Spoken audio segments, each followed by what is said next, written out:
Bonjour à tous et bienvenue pour ce nouveau numéro de Mobile et Tactile qui va être aujourd'hui consacré, après chouette mon Asus passe à la télé, à chouette la télé passe sur mon Asus. Et oui, aujourd'hui je vais vous montrer, voilà, comment obtenir sur son R2H la télé. Et là vous voyez, j'ai pas de clé USB tuner TNT.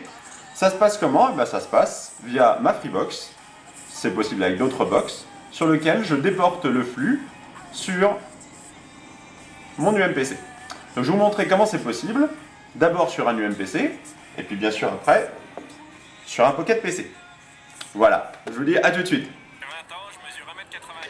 Voilà, donc c'est parti. Alors plutôt que de vous laisser regarder ce programme télévisuel de haute volée que constitue Next sur Europe 2 TV, je me propose donc de vous montrer comment est-ce que je suis parvenu à avoir ma télé sur ma Freebox. Donc, tout d'abord, quelques petits prérequis avant de commencer. Nous avons besoin, tout d'abord, d'avoir VLC, qui est un programme freeware que vous pouvez télécharger dans n'importe quelle bonne crèmerie. Donc, VLC, petit 1. Petit 2, lorsque nous aborderons la partie Pocket PC, nous avons besoin d'un autre programme également freeware dont je parle très souvent, qui s'appelle TCMP, The Core Pocket Media Player, TCP/MP. Voilà. Donc, une fois que nous avons VLC, nous pouvons installer ce dernier et donc le lancer. Donc, pour lancer le produit en question, donc il est ici, voilà, je lance VLC. Une fois que j'ai lancé VLC, il faut indiquer sur celui-ci l'adresse internet qui vous est donnée par votre fournisseur d'accès, vous permettant d'exécuter la télé sur votre PC. En l'occurrence, pour Free, l'adresse, je vais vous la faire apparaître. Voilà, elle est juste ici. Voilà, je laisse quelques instants pour que vous puissiez bien en prendre note. Voilà, donc il s'agit donc de http mafreebox.freebox.fr freeboxtv playlist.m3u. Une fois que vous avez, donc vous saisissez cette adresse, donc ce que je vais faire là, vous la copiez. Vous allez dans VLC, vous activez le fichier, vous ouvrez un fichier de façon avancée. Voilà, vous avez ici l'information, vous allez pouvoir saisir le nom du fichier, vous collez le nom du fichier. Il ne vous reste plus qu'à valider en bas, attendre quelques instants. Quelles sont les chances que leur enfant aussi? Et voilà, vous avez maintenant sur votre UMPC la télévision. Et là, ça devient vraiment intéressant parce que l'UMPC est typiquement le produit qui peut être utilisé pour, d'une pièce à l'autre, dans chacune de vos pièces, avoir la télévision via, encore une fois, votre box, et via aussi et surtout une liaison sans fil Wi-Fi. Bien évidemment, mon Wi-Fi est activé, vous vous en êtes douté. Pour changer les chaînes, rien de plus simple, vous fonctionnez comme sur la base d'une playlist, vous avez ici la liste des programmes qui s'affichent. Vous sélectionnez le programme que vous voulez avoir. Donc malheureusement, nous ne disposons pas de TF1 via la Freebox de quelques autres chaînes, notamment Canal+, je crois qu'on ne l'a pas même en décodé. Je ne dis pas de bêtises. Voilà, enfin bon, vous pouvez donc à partir de là sélectionner n'importe quelle chaîne, par exemple BFM TV, redevenons sérieux. Voilà, vous pouvez passer en plein écran. Et voilà. Et donc là, vous pouvez vous balader un peu partout chez vous avec la télévision. Donc première idée de utilisation de son UMPC comme d'une télévision, sans le tuner TNT, vous êtes à l'intérieur de votre maison, et rien de plus simple, vous voyez, pour faire ça. Un petit peu plus compliqué, cette fois, nous avons la possibilité également d'envoyer la télévision sur le Pocket PC. Alors, sur le Pocket PC, ça c'est vraiment, je dirais, un truc de geek. L'objectif, c'est donc d'avoir la télé, le flux streaming de sa Freebox sur son Pocket PC. Ça sert pas à grand chose à mon avis, d'autant plus que le principal inconvénient, c'est que pour avoir le flux, il faut que vous passiez nécessairement par un PC en amont. Vous ne pouvez pas directement capturer le flux de votre Freebox sur votre Pocket PC. Enfin, à ma connaissance, vous ne le pouvez pas. Peut-être que vous trouverez quelqu'un sur Internet qui sera parvenu. Si c'est le cas, n'hésitez pas à m'en faire part, ça m'intéresse énormément. Mais à ma connaissance, il est nécessaire de transiter par un PC.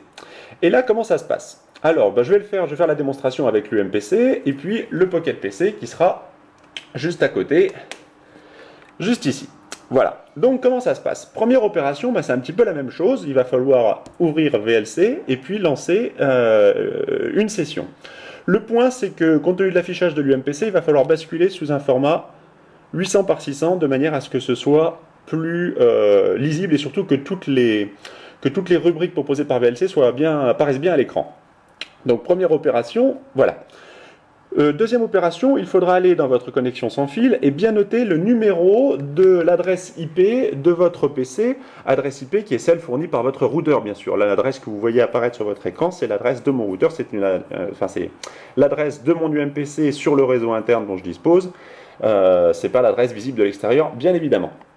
Donc première opération, on va repasser donc par VLC, lancer VLC, voilà. Et là, nous allons donc, encore une fois, fichier, ouvrir un fichier en avancé. Même opération ici, nous allons coller l'adresse de la playlist, comme tout à l'heure. Par contre, cette fois, nous allons également cocher diffuser ou sauvegarder. En l'occurrence, ce qui va nous intéresser, c'est de diffuser. Nous allons développer les paramètres. Voilà. Et donc là, nous allons, via les options que nous allons cocher, créer le flux. Nous allons cocher HTTP, parce que nous allons envoyer ça sur un flux Internet. Nous allons sélectionner un port. Donc par défaut, il propose le 1234. Lorsque nous utilisons l'assistant diffusion, il propose le 8080. Nous allons passer donc par le port 8080. Là, il n'y a rien à faire sur votre routeur. Nous sommes en réseau interne, il n'y a pas de port à ouvrir sur votre routeur. Ça devrait normalement marcher très bien comme ça. Autre point, cocher MPEG 1, donc ça c'est par rapport au flux pour que nous puissions le récupérer facilement sur The Core Media Player, Pocket Media Player, pardon. Nous allons utiliser un codec vidéo particulier qui est le codec MP1V. Nous allons prendre un flux beaucoup plus faible de manière à ce que celui-ci soit lisible sur le Pocket PC, par exemple 384 kilobits, et nous allons réduire un petit peu l'échelle, 0,5. Jusque là c'est presque fini, il y a juste une toute petite subtilité. La petite subtilité, elle est là-haut, pour une raison que j'ignore, deux subtilités, excusez-moi, je n'ai pas tout à fait terminé. Ici, bien évidemment, il faut indiquer l'adresse IP de votre PC, donc la fameuse adresse qui figure, celle qu'on a notée tout à l'heure, à savoir 192.168.0.53, bien évidemment. Voilà, donc ça c'est l'adresse que vous avez notée tout à l'heure lorsque j'ai regardé quel était le numéro d'IP de mon PC sur mon réseau interne. Et donc dernier point, la petite subtilité, c'est ici, au lieu de laisser DST, vous voyez, ici c'est indiqué DST égale HTTP, il faut mettre URL. Voilà, s'il daigne, voilà, URL, minuscule ou majuscule, peu importe. Et là, nous validons. Voilà, c'est parti. Nous revalidons ici. Et voilà. Donc là, bien évidemment, plus rien n'apparaît à l'écran. Pourquoi? Parce que nous sommes en train de streamer sur notre réseau. Nous allons donc à présent passer sur le Pocket PC. Voilà le Pocket PC en question. Voilà, nous ouvrons donc un fichier. Et voilà. Ça y est, nous disposons à présent sur notre Pocket PC de la télévision. Alors pour changer de chaîne, un petit peu plus compliqué, il va falloir installer un produit que j'ai déjà montré dans d'autres présentations, de manière à prendre le contrôle à distance de l'UMPC pour pouvoir aller changer de chaîne. Voilà, écoutez, je vous remercie et je vous donne rendez-vous à très bientôt pour un nouveau numéro de Mobile et Tactile. Merci, à bientôt, au revoir.